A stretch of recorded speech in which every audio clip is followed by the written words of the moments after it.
Welcome back to my channel. Wendy Renee here. So excited to have you.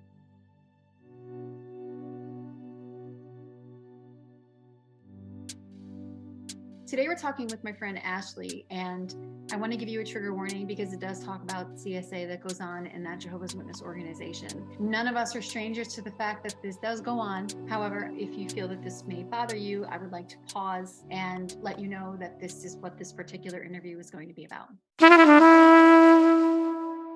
Before we begin, I want to thank you so much for liking, sharing, and subscribing to our channel. It just goes to show that there's hope and positivity on the other side of high control religion and narcissistic abuse. If you're new here and you're just waking up and you're just realizing what the Jehovah's Witness religion actually is comprised of, just take heart in knowing that we've all been there. Also take heart in knowing you're going to be okay. And there is survivorship on the other side. You will find yourself in one or more of the stories of the countless people who have been on this channel. Ashley, it's such an honor to have you on our show.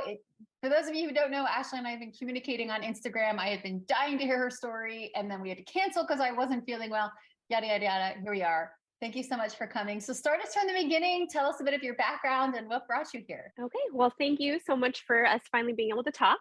Of course. I was born in third generation Jehovah's Witness. I had a lot in my younger years that was up and down and kind of crazy. I was disfellowshipped a couple times and came back. And then in 2018, my husband and I were on our way to a meeting with our daughter, technically my stepdaughter. And she disclosed to us that she had been being abused at her biological mother's house by her biological mother and her stepdad. And that came as quite a shock. And through that process of dealing with all of that and seeing the way that the elders didn't help and the lack of support that we received from the congregation, that is what eventually led to us doing more research and waking up and deciding we wanted nothing to do with it. So up until this point, you have been home a few times because that's what being disfellowshipped and going back is. Yeah. Wow. Yeah. So, and even then, like, it was a struggle going back. It wasn't going back because like, oh, this is the truth and this is whatever. It was, that's where my family is. That's where my friends are. I don't want to be alone kind of thing. And then the second time I was disfellowshipped, my husband was also disfellowshipped. We got married while we were disfellowshipped. And so then I had him and I had support, and we went back and forth, like, are we really going to try to do this? Are we going to keep going? We kind of had an arrangement through his parenting plan that his daughter from his first marriage was supposed to be raised as a Jehovah's Witness. So that kind of made us like keep going, even though we weren't super into it. And then my dad passed away and my mom was by herself. And so it was the drive to get reinstated was to be there to support her because she was struggling with interacting with us because we were disfellowshipped, but then now being by herself and dealing with all of that. So that kind of pushed us back in. And that was in 2012. And so we hung on for about 5 years until everything came out with our daughter. And then we were like, we can't keep talking ourselves into staying with something that we so don't agree with. So talk me through that, because there are people, we know of them, who experience, I'm really sorry to hear what happened with her, by the way. I can't imagine. Thank you. Felt like as a parent, but some people stay despite that. So how did you correlate what happened with her to it not being the true religion anymore? Because you don't see that happening as often on the inside. They still think it's the true religion despite abuse. Yeah. Well, it was an interesting process altogether. We did what we were supposed to and contacted the elders, and we're like, let's meet. We were in a separate congregation from her biological mother and her husband. And so we contacted the elders in our congregation, and we also contacted the elders in their congregation because their congregation was one we had been in for years, and we had just recently switched to a new hall. So we contacted both groups of elders and let them know, hey, this came up, we need to discuss it with you guys. And they were like, oh yeah, that's great. Let's sit down and we'll plan a meeting. And so we said, okay. Well, at the same time, we were dealing with CPS and the police department. And as soon as the elders found out that the authorities were involved, they suddenly didn't have time to meet with us, and they were too busy, and we'll just let them handle it. So we're like, okay, that's the way it is. My husband's dad has been an elder for most of his life. And so we were talking to my in-laws and letting them know what was going on. But the further we got into the legal process, the less and less interested they became in what was going on. We would try to keep them updated, and they wouldn't ask questions. They wouldn't really show an interest. So we kind of stopped doing that. And so that was January was when she told us. And by May, I believe we had her in therapy, and we're dealing with, nobody realizes what a long, drawn out process the legal system is when it comes to CSA. And so that was taking forever. And then in the summer, we talked to an elder who he was in the congregation with my husband's ex-wife. He also had been one of my dad's best friends. And so I had known him for years and years and years. And he talked to my husband at the assembly. This was the last assembly that we went to. And my husband told him the situation. He was like, well, I talked to your ex-wife and she says it's just a misunderstanding and it's no big deal. My husband was like, well, that's not the case at all. We would like to be able to tell you what's going on and have this conversation. And he acted very, oh, that's really weird. And seemed like he was on board with discussing it with us and talking about it. And then just a couple days later, my husband's ex-wife had a baby and she was in the hospital. And we had no contact between the stepdad and our daughter at that time, but she was still visiting her mom in small doses because she had a younger sister there and to see her. And so she was at the hospital where her mom had this baby. And that same elder showed up, completely ignored our daughter, went up to her mom, biological mom, and was hugging her and, oh, how are you doing? And I've been talking all day with your husband, and just like super, super supportive of them. And I was just completely floored. I mean, my little girl's on her phone messaging me saying, he just came in here, didn't even look at me. He's talking to her, talking about him. Just, it was like, what the heck? And so I kind of went off on him a little bit through a text message and was just like, this is ridiculous. You've shown us absolutely no support. You haven't talked to us about anything. You ignore her and you're there showing like, what is the deal? And he got defensive and said that basically poor him because he can never do anything right kind of thing. And that if I wanted to discuss it, I could call him. And I said, well, I'm not making any more effort with you. Like, we've reached out, we've done what we can. And so after that, we had talked and we had already been discouraged with the assembly. Was just too much. We were irritated by the whole situation. So we decided, well, you know what? We're just going to take a step back from the meetings, because at the time we were like, we don't want these issues with imperfect humans affecting our relationship with Jehovah. So let's just step back and we'll start doing some real research, because we were like, maybe there's something wrong in our attitude or what we're doing. And so we started, because it's always your attitude. Yeah. So we started like really deep diving into the literature, and we're having a really hard time with the way they talked about the two witness rule. And there's an article about being understanding of the perpetrator and being respectful for them. And I'm just like, no, like this was really bothering me. It was really bothering my husband. And meanwhile, we hadn't been getting any support from his parents virtually at all. And so he reached out to his dad, who's an elder, and is like, we're getting really discouraged. We don't understand why we're not receiving support, why people aren't helping us. Like, you haven't even asked or checked in. None of the elders have, and we're not wanting to get to a point where we're resentful. So like, can you help us? And his dad said, I'm helping a couple in my congregation right now. I don't have time for this. And so we were like, okay. And he even made the comment, if what she said is true, Yes. Jehovah will handle it. Yeah. And so that was kind of like a very big blow to us. Yeah. And and not long after that, we were watching the Leah Remini special about Jehovah's Witnesses. And that was the first non-witness, pro-witness media that we had allowed ourselves to watch, that was criticizing the witnesses. Yeah. And and I was listening to the ones that they're interviewing who, the witnesses would consider apostates and evil, mentally diseased, and all of that. And I thought they sound logical. They don't sound bitter and angry. They sound hurt. And so it piqued my interest because I was like, well, this is the exact opposite of what we've been told. And I doubt they're the only ones.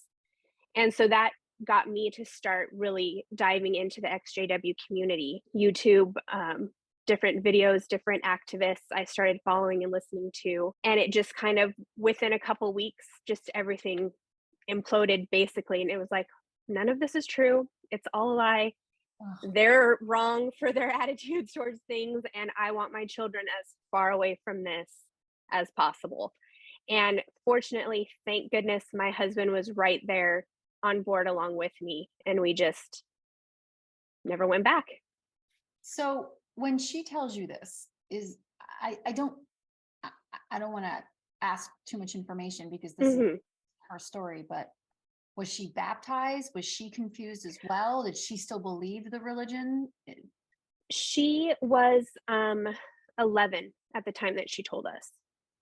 And she fortunately had not been baptized. She was very confused and hurt, and felt that she was hurt by the lack of support. She couldn't understand because the elders never spoke to her about it.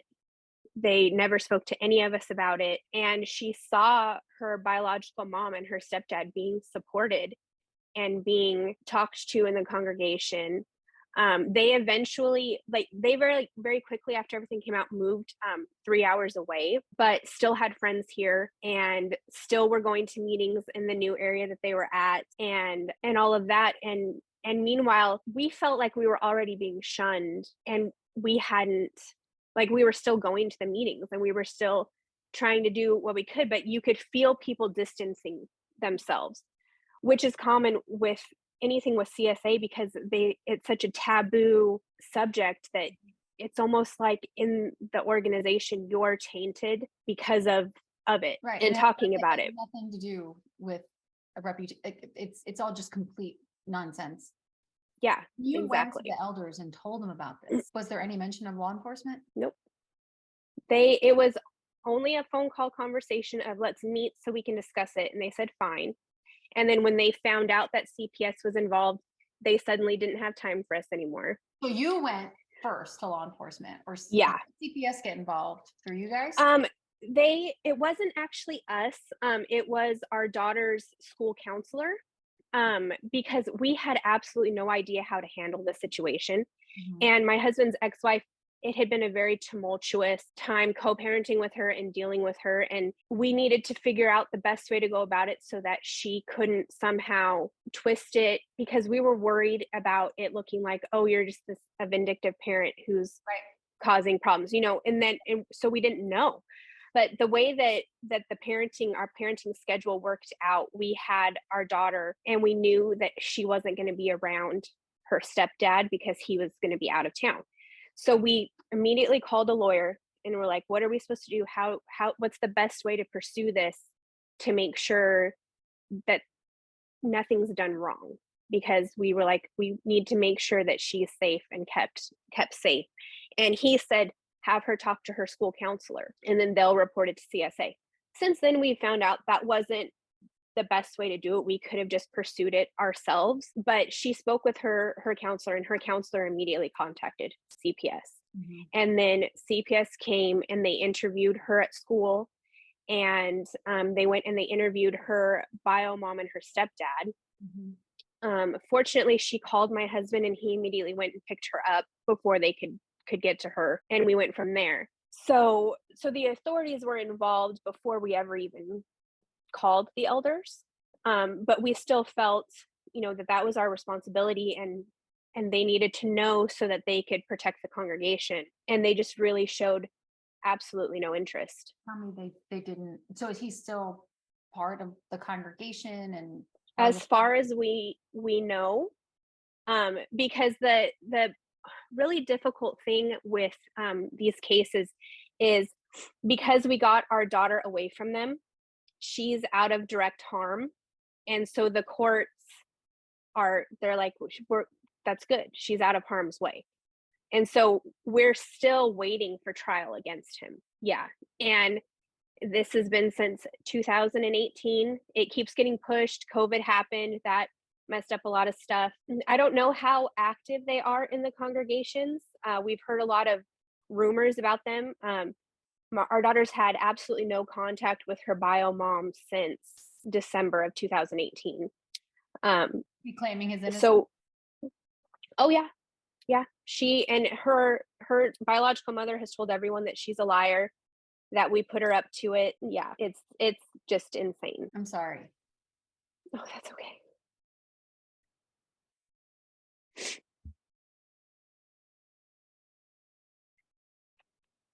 And this is the problem. This is the problem. And if you're watching this, this is the problem.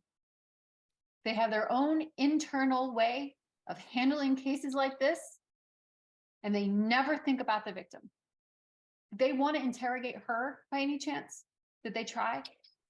They I know you said encourage her, but did they open a case to make her confront him? Because I know they did away with that, but sometimes they don't. They have completely avoided the entire situation. God. Completely 100%. Don't even acknowledge it, acknowledge us. There's been nothing at all. And at one point, my husband talked with the Zalkin law firm, that's handled so many cases like this, just to get kind of their take on it. And they told us that with as many cases that have been coming up and stuff, they're like, we are basically untouchable in the organization. They're like, they are not going to acknowledge you. They are not going to deal with you in any way whatsoever, because they don't want anything to come back on them as far as anything. They said we could walk into a Kingdom Hall and light up a cigarette and they wouldn't say boo to us. I've heard this before. Yeah. They're like, you guys are untouchables.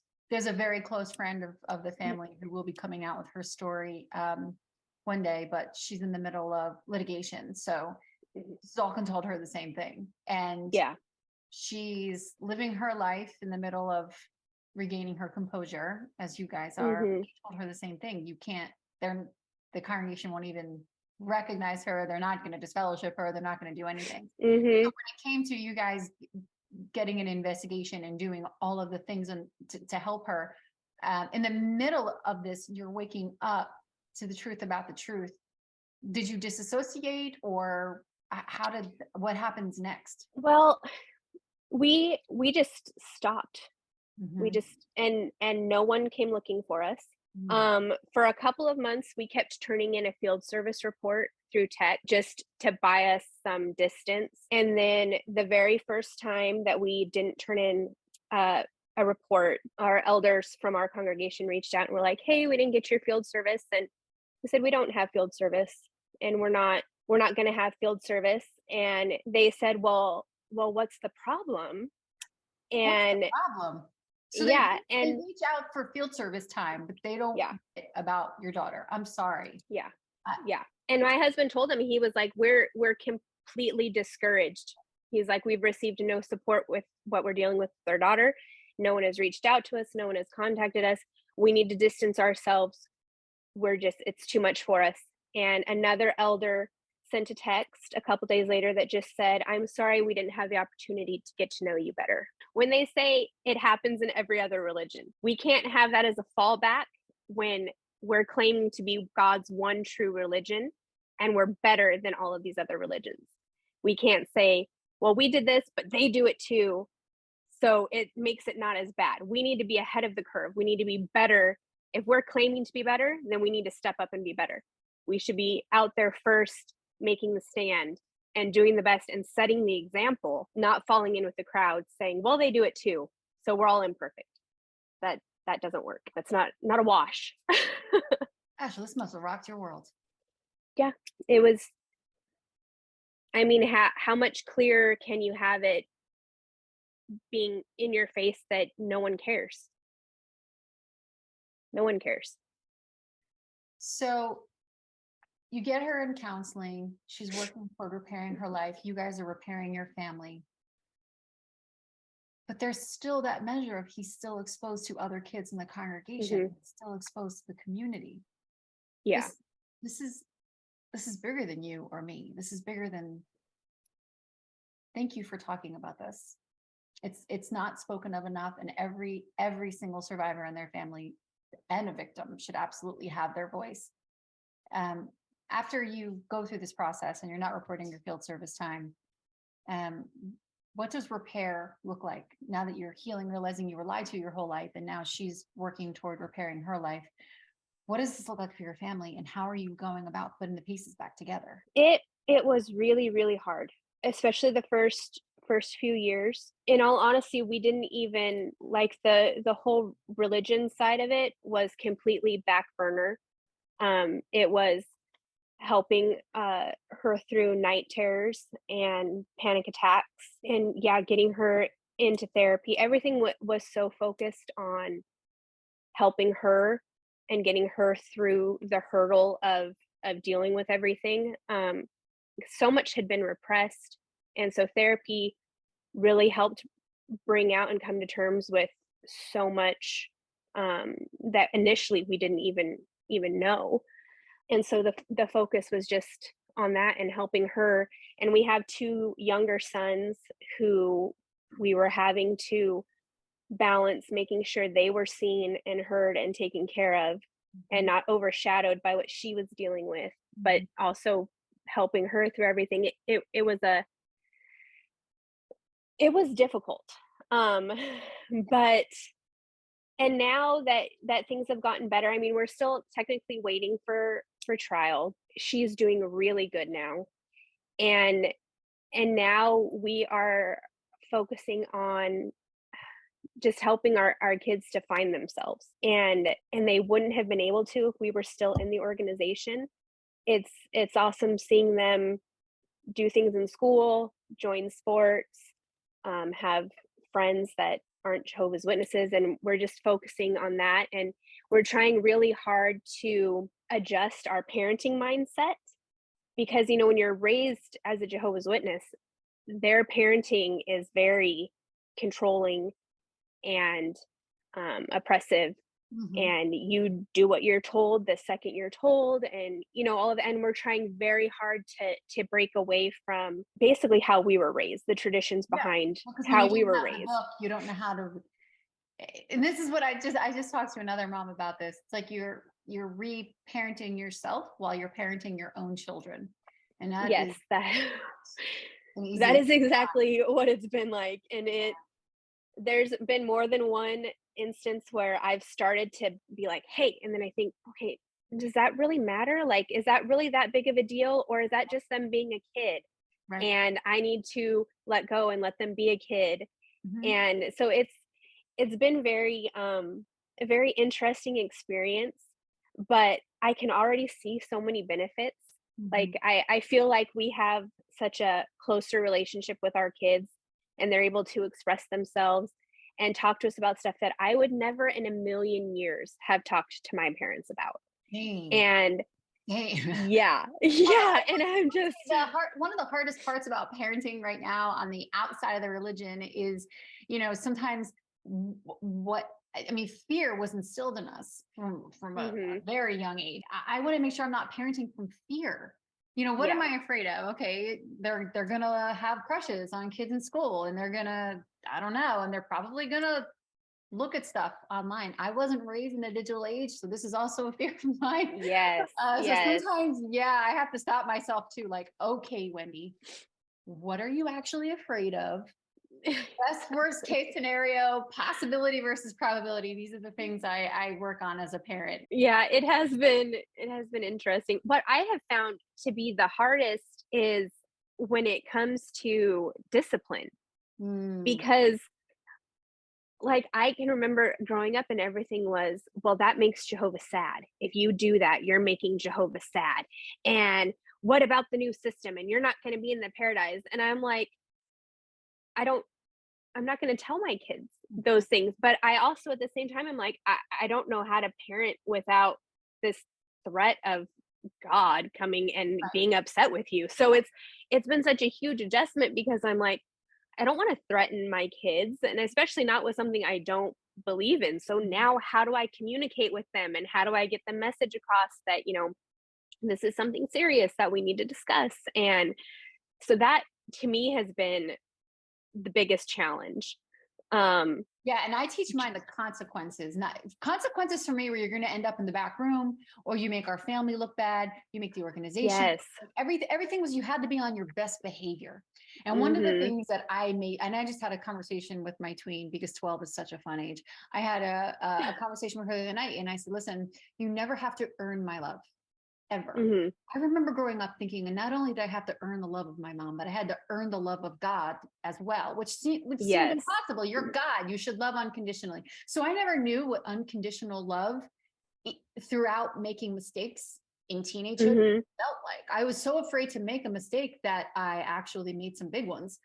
And so for Yeah. me, when I come up with that fear, it's okay, whatever choices you're going to make, is it helpful? Is it giving back to the world? Is it, in view of making yourself feel good? And now that they're getting to that age of talking about sex and alcohol and experimenting Mhm. with things, if I would have learned from a young age that those things were all about self-respect and respecting your body and Mhm. yourself rather than if you do them, there's this. It's always an if then thinking. Yeah. I think I would have I would have made fewer bad decisions than I had because I didn't Yeah. respect myself. I wasn't taught boundaries. I wasn't taught any of that stuff.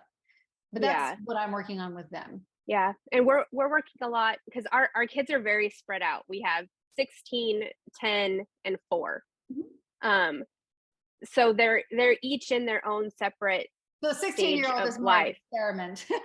Yes, exactly. So I'm like, I'm sorry, honey, we're gonna figure it out with you, and hopefully we'll do better down the road. But our biggest thing with her that feels so different from how my husband and I were raised is we're like, we know you're going to do stuff that we're going to be worried about, and we're not going to think it's a good choice, but you're going to do it.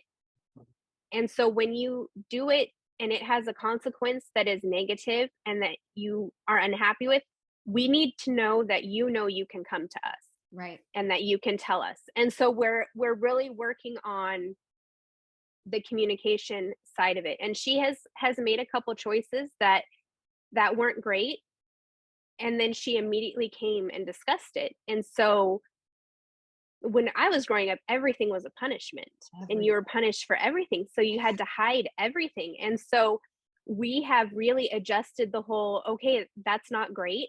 Mhm. And, but you told us and we talked about it and we're here. And now it's been really awesome because her friends will get into trouble or do something. And her first thing is, well, let's call my parents. And they're like, what are you talking about? We cannot call. And she's like, no, we'll call my parents. They'll help us out. It'll be okay, Ah, but we need to call them. yeah. And so that to me has been the hugest win Mhm. of this entire experience, because that's all I want. And I don't think that we would have had that if we were still in the organization. I don't either. And I knowing my kids as well as I do, I don't know, especially my oldest, I don't know that she would have stayed in. I don't know. Yeah.